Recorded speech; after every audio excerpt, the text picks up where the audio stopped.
Assalamualaikum warahmatullahi wabarakatuh. Perkenalkan, nama saya Aulia. Di sini saya ingin menjelaskan kedudukan dan fungsi bahasa Indonesia. Dalam kedudukannya sebagai bahasa nasional, fungsi bahasa Indonesia adalah sebagai lambang kebanggaan, kebangsaan, identitas nasional, alat perhubungan antar warga, antar daerah, dan antar budaya, serta alat pemersatu suku, budaya, dan bahasa di Nusantara. Penting atau tidaknya bahasa Indonesia. Sebuah bahasa, penting atau tidak penting, dapat dilihat dari 3 kriteria, yaitu jumlah penutur, luas daerah, penyebarannya, dan terpakainya bahasa itu dalam sarana ilmu, susastra, dan budaya. A. Dipandang dari jumlah penutur, ada 2 bahasa di Indonesia, yaitu bahasa Indonesia dan bahasa daerah. Bahasa Indonesia lahir sebagai bahasa kedua bagi sebagian besar warga bangsa Indonesia. Yang pertama kali muncul atas diri seseorang adalah bahasa daerah, bahasa ibu.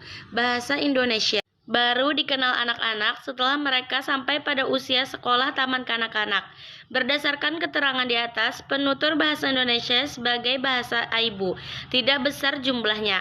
Kalau kita memandang bahasa Indonesia sebagai bahasa ibu, bahasa Indonesia itu tidak penting. Akan tetapi pandangan kita tidak tertuju pada masalah bahasa ibu. Jumlah penutur yang dimaksud adalah jumlah penutur yang memerlukan bahasa Indonesia sebagai bahasa kedua. Hal ini menunjukkan bahwa bahasa Indonesia amat penting kedudukannya di kalangan masyarakat. B. Dipandang dari luas penyebarannya, penyebaran suatu bahasa tentu ada hubungannya dengan penutur bahasa itu. Oleh sebab itu, tersebarnya suatu bahasa tidak dapat dilepaskan dari sang penutur. Penutur bahasa Indonesia yang berjumlah 174 juta lebih itu tersebar dalam daerah yang luas, yaitu dari Sabang sampai Merauke. Keadaan daerah penyebarannya ini akan membuktikan bahwa bahasa Indonesia amat penting kedudukannya di antara bahasa-bahasa dunia. 1. Bahasa Indonesia dengan berbagai ragamnya. Ragam lisan dan tulisan. Ragam bahasa lisan adalah ragam bahasa yang diungkapkan melalui media lisan, terkait oleh ruang dan waktu, sehingga situasi pengungkapan dapat membantu pemahaman. Kelebihan dapat disesuaikan dengan situasi. Faktor efisiensi, faktor kejelasan, faktor kecepatan, lebih bebas bentuknya.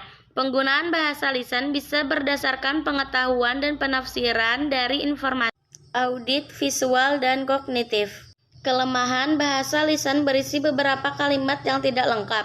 Bahan terdapat frase-frase sederhana. Penutur sering mengulangi beberapa kalimat. Tidak semua orang bisa melakukan bahasa lisan secara baik. Aturan-aturan bahasa yang dilakukan seringkali menggunakan ragam tidak formal. Ragam bahasa tulis adalah ragam bahasa yang digunakan melalui media tulis yang dihasilkan dengan memanfaatkan tulisan dengan huruf sebagai unsur dasarnya. Kelebihan, informasi yang disajikan bisa dipilih untuk dikemas sebagai media atau materi yang menarik dan menyenangkan.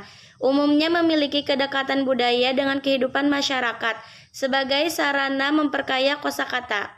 Kelemahan, alat atau sarana yang memperjelas pengertian seperti bahasa lisan itu tidak ada, akibatnya bahasa tulisan harus disusun lebih sempurna, tidak mampu menyajikan berita secara lugas. Kelemahan, alat atau sarana yang memperjelas pengertian seperti bahasa lisan itu tidak ada, akibatnya bahasa tulisan harus disusun lebih sempurna, tidak mampu menyajikan berita secara lugas, jernih, dan jujur. Jika harus mengikuti kaidah-kaidah bahasa yang dianggap cenderung miskin, daya pikat dan nilai jual yang tidak ada dalam bahasa tulisan tidak dapat diperjelas atau ditolong. Oleh karena itu, dalam bahasa tulisan diperlukan keseksamaan yang lebih besar. Perbedaan, bahasa lisan didukung isyarat paralinguistik. Bahasa tulis dapat menyimpan informasi tanpa bergantung pada ruang dan waktu. Bahasa tulis dapat memindahkan bahasa dari bentuk oral ke bentuk visual, memungkinkan kata-kata lepas dari konteks aslinya. Sintaksis bahasa lisan kurang terstruktur dibandingkan dengan sintaksis bahasa tulis. Bahasa tulis banyak mengandung penanda metalingual yang menghubungkan antara frasa klausa. Bahasa lisan jarang menggunakan konstruksi pasif. Bahasa lisan sering mengulangi bentuk sintaksis. Bahasa lisan dapat diperhalus.